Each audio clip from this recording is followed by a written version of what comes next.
Golden ratio for ఏదైతే topic నేర్చుకున్నా కరెక్ట్గా స్పష్టంగా నేర్చుకోవాలి సార్. 4 సైకిల్స్ ఎలా వస్తుంది concept?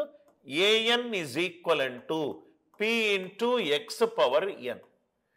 a4 is equivalent to p into 1 plus r percentage power 4. a plus b power 4 expansion చేసేస్తే చాలు. అంటే దీనికి గోల్డెన్ రేషియో ఏంటంటే 4:6:4:1, 4:6:4:1. సార్ ఇది కొంచెం గుర్తుపెట్టుకోవడం కష్టంగా ఉంది అని మీరు అనుకుంటే పాస్కల్స్ ట్రయాంగిల్ ద్వారా ఈజీగా గుర్తుపెట్టుకోవచ్చు. పాస్కల్స్ ట్రయాంగిల్ రాసుకోండి సార్. పాస్కల్స్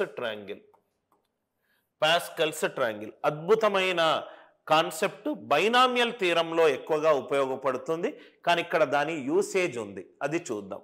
పాస్కల్స్ ట్రయాంగిల్ ఏమంటుందంటే a plus b పవర్ 0 ఎంత sir? Anything power 0 1.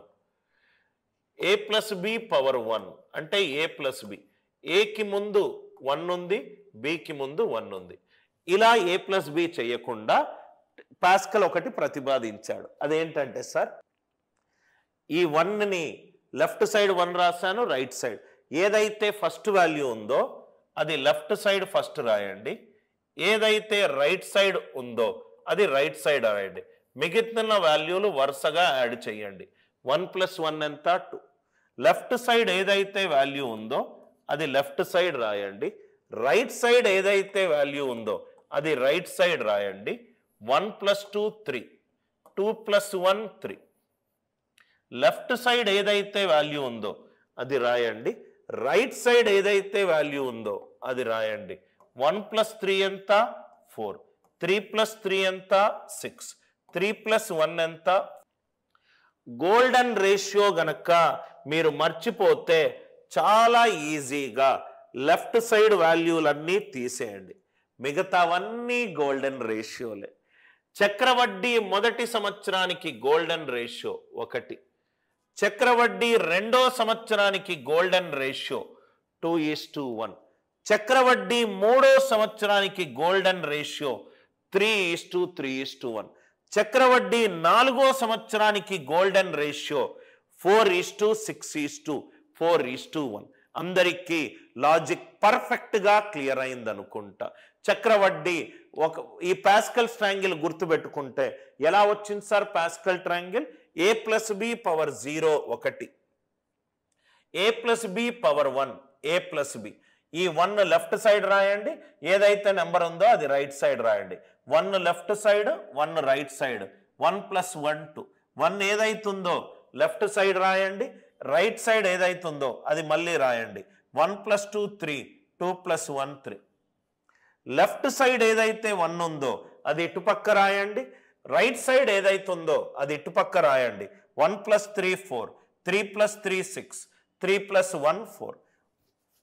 Left side ఉన్న 1 తీసేస్తే golden రేషియోలు away sir. 4:6:4:1.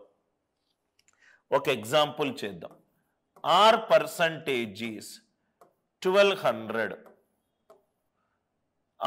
r percentage is p, ఇది p sir. p it is 1200 or కొంచెం p it is 10,000. ఈ వాల్యూలు చాలాసార్లు అడుగుతాడు కాబట్టి r percentage 10%. నాకు first question compound interest for 4 years కావాలి. Second question compound interest for 4th year కావాలి. Compound interest for 4th year కావాలి. అర్థం అవుతే ఈజీ, అర్థం కాకపోతేనే ఇట్లాంటి ప్రాబ్లమ్స్ మీరు వదిలేస్తారు. 10% కాబట్టి 10% అంటే ఇది 1000, 10% అంటే ఇది 100, ఇది 10, ఇది 1. 4000 ప్లస్ 600 ప్లస్ 40 ప్లస్ 1 వాల్యూ ఎంత? 4641. వాల్యూ ఎంత? 4641. లాజిక్ అందరికీ అర్థమైంది కదా sir? Compound interest for 4th year కావాలి. 4 ఇయర్స్ ఎంత 4:6:4:1. 3 ఇయర్స్కి ఎంత 3:3:1. కాబట్టి ఆన్సర్ ఎంత 1:3:3:1. దీనికి ఇది అప్లై చేసేస్తే చాలు. ఇక్కడ 1000, ఇక్కడ 100, ఇక్కడ 10, ఇక్కడ 1. సో 1133. అర్థమైందా సార్? కాంపౌండ్ ఇంట్రెస్ట్ 2వ సంవత్సరానికి కనుక్కోవడం ఎట్లా, 3వ సంవత్సరానికి కనుక్కోవడం ఎట్లా, 4వ సంవత్సరానికి కూడా కనుక్కోవడం ఎట్లా? కాన్సెప్ట్ అర్థమైంది కదా సార్?